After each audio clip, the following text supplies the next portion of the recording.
காவலாளி நகரத்தை காவராகில் கர்த்தர் காப்பது விருதான் இல்லை. கர்த்தர் நகரத்தை காக்கலன்னா தான் காவலாளி விழித்திருப்பது.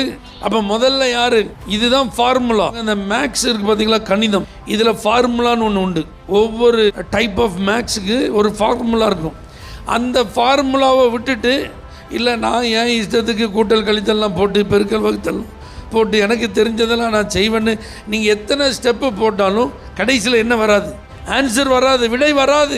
எவ்வளோ நேரம் நீங்கள் போராடினாலும் என்ன செய்யாது. ஏன் ப்ராப்ளம் எங்கே இருக்குது? ஃபார்முலாவில் இருக்குது. அதை மாதிரி நம்முடைய வீடு ஆசீர்வாதமாக இருக்கு, நம்முடைய வேலை ஆசீர்வாதமாக இருக்கு, நம்முடைய வாழ்க்கை சமாதானமாக இருக்க ஒரு ஃபார்முலா என்னென்னா கர்த்தர் தான் முதன்மையானவராக இருக்கணும். கர்த்தரை தான் முதலாவது நம்ம கனம் பண்ணணும். கர்த்தரை ரெண்டாவது வச்சுட்டு வீட்டை முன்னாடி வச்சுட்டோம், வேலையை முன்னாடி வச்சுட்டோம், தூக்கத்தை முன்னாடி வச்சுட்டோம் அப்படின்னா எல்லாம் உல்டாவாக மாறிடும்.